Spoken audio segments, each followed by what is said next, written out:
मेरे चैनल पे दोस्तों आपका बहुत बहुत स्वागत है। जैसा कि हम सभी जानते हैं कि सीटेट में पेडागोजी ही आती है, तो ठीक है। तो हम लोगों को चाहे वो हिंदी सब्जेक्ट हो चाहे वीएस हो कुछ भी हो, पेडागोजी ही आनी है। और पेडागोजी का तो ये होता है ना कि आपको लगता होगा कि यह आंसर होगा, कभी कभी क्या होता है उस आंसर में भी मिस्टेक हो जाती है। तो इसके लिए हम लोगों को प्रैक्टिस अच्छे से अच्छे करनी चाहिए और हर क्वेश्चन को काफ़ी सावधानीपूर्वक पढ़ना चाहिए। चलिए, आज क्वेश्चन जो मैं आपके लिए लेके आई हूँ अति महत्वपूर्ण क्वेश्चन है आपके लिए। तो पहला क्वेश्चन आप देख लेते हैं। क्वेश्चन नंबर 16, आपकी कक्षा के कुछ छात्र अति मेधावी हैं। आपकी कक्षा के कुछ छात्र अति मेधावी हैं, आप उन्हें किस तरह पढ़ाएंगे? मेधावी मतलब होशियार बच्चे, तेज हैं पढ़ने में, तो आप उन्हें किस तरह पढ़ाएंगे? ऑप्शन दिए गए हुए हैं। ए है कक्षा के साथ, सारी मतलब पूरी क्लास के साथ पढ़ाएंगे। बी है उच्च कक्षा के साथ, मतलब आपके क्लास के बच्चे अच्छे हैं तो आप मतलब हायर क्लासेस के साथ आप पढ़ाएंगे। फिर नंबर सी है समृद्धिकरण कार्यक्रमों के द्वारा। समृद्धिकरण मतलब जो आगे बढ़ सके ऐसे कार्यक्रम को दिखा करके हम लोग मतलब बढ़ाएंगे उसको। डी है जब वे चाहें, मतलब हमारे क्लास के बच्चे पढ़ने में तेज हैं तो हमारा जब मन होगा तब पढ़ाएंगे, ऐसा कुछ नहीं है दोस्तों। इसका राइट आंसर होगा समृद्धिकरण कार्यक्रमों के द्वारा। इसका राइट आंसर है समृद्धिकरण से। अब ये समृद्धिकरण कार्यक्रम क्यों हुआ? इसका ये इसलिए हुआ क्योंकि एक तो मेधावी छात्र हैं, ये कमज़ोर बच्चे नहीं हैं, स्लो लर्नर नहीं हैं। तो इसमें क्या होता है समृद्धिकरण कार्यक्रम, मतलब इसमें यह है कि हम जो पढ़ा रहे हैं उसमें और नई टेक्निक का यूज़ कर सकते हैं, तो इसके क्या होगा बच्चों को और ज़्यादा से ज़्यादा नॉलेज मिलेगी।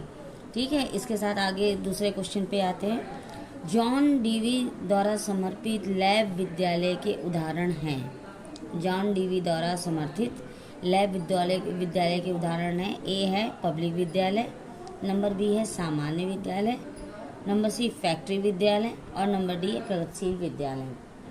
तो इसका राइट आंसर होगा प्रगतिशील विद्यालय।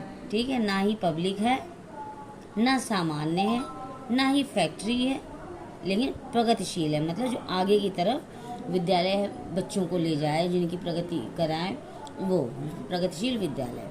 फिर नेक्स्ट क्वेश्चन पे आते हैं। यदि एक बच्चे की मानसिक उम्र 5 वर्ष है, ध्यान दीजिए इस पे, 5 वर्ष है एक बच्चे की मानसिक आयु, तथा वास्तविक उम्र 4 वर्ष है, तो उस बच्चे की IQ कैसी होगी? IQ मतलब बुद्धि लब्धि, आपने बुद्धि लब्धि पढ़ी होगी, उसका एक दिया हुआ होता। तो आपने जैसे जानते हैं कि इसकी मेंटल एज कितनी है, 5 इयर्स है, और जबकि रियलिटी जो है रियल एज है वो है 4 वर्ष। तो उस बच्चे की IQ कितना, बुद्धि लब्धि कितना होगा उसका? तो आप ऐसे निकालेंगे इसका,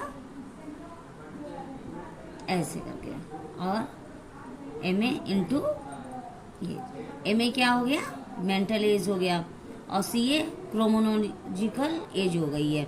तो इसको क्या करेंगे, और जैसे इसको ये दिया गया है मानसिक उम्र 5 दी गई हुई है और इसकी मेंटल एज 4 है और इंटू 100, तो आप क्या करेंगे 4, ठीक है।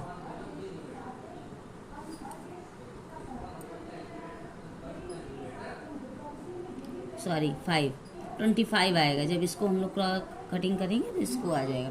तो 25 इंटू 5, 125 आपका राइट आंसर हो जाएगा। ठीक है, इस तरीके से आप सॉल्व करेंगे अगर एग्जाम में भी आता है।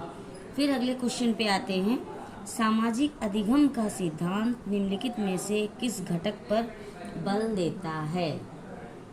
सामाजिक अधिगम, जो समाज से संबंधित जो सीखना होता है, ये किस पर बल देता है? नंबर 1 है प्रकृति, चाहे नंबर 1 कह लीजिए, चाहे ABCD कह लीजिए, जो चाहे कह लीजिए, प्रकृति। नंबर बी पोषण है, नंबर सी अनुकूलन है और नंबर डी है पाठ संशोधन। तो इसका राइट आंसर हो जाएगा पोषण। ठीक है, फिर नेक्स्ट क्वेश्चन है। विद्यालय क्षेत्र में रचनात्मक निर्धारकों को जानने के लिए निम्न में से कौन सा उपागम नहीं है? उपागम मतलब तरीका, ठीक है, इसकी मीन्स होता है तरीका। विद्यालय क्षेत्र में मतलब विद्यालय में, स्कूलों में रचनात्मक मतलब जो बनाने का कार्य होता है, जानने के लिए कौन सा उपागम नहीं है, कौन सा नहीं है, वार्तालाप कौशल।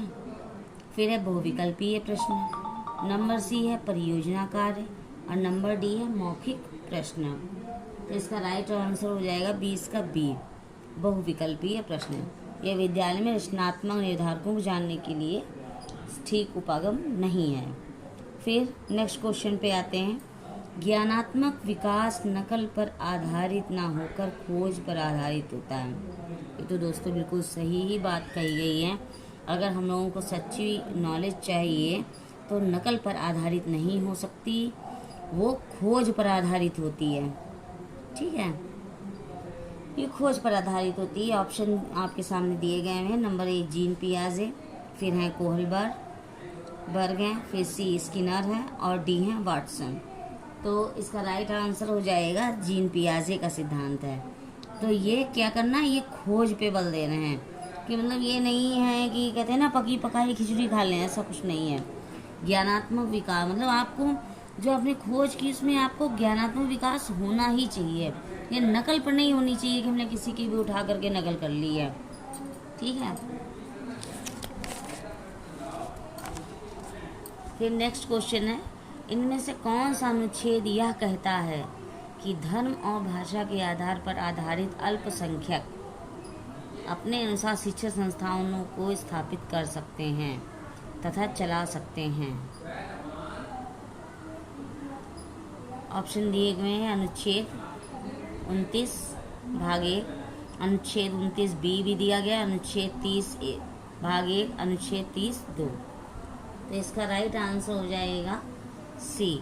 ये जो बात कही गई है कि धर्म और भाषा के आधार पर अल्पसंख्यक, समझ ही रहे होंगे आप लोग, अपने अनुसार शिक्षा संस्थानों को स्थापित कर सकते हैं। तो ये बात किस में कही गई है, अनुच्छेद 30 में भाग 1 में। आज के लिए दोस्तों बस इतना है। मैं उम्मीद करती हूँ कि आप क्वेश्चन को अच्छे से पढ़ते होंगे और मेरे साथ तैयारी करते चलिए। और ओके बाय। कल फिर मैं क्वेश्चन लेकर के आपके सामने प्रस्तुत होंगी। Okay bye.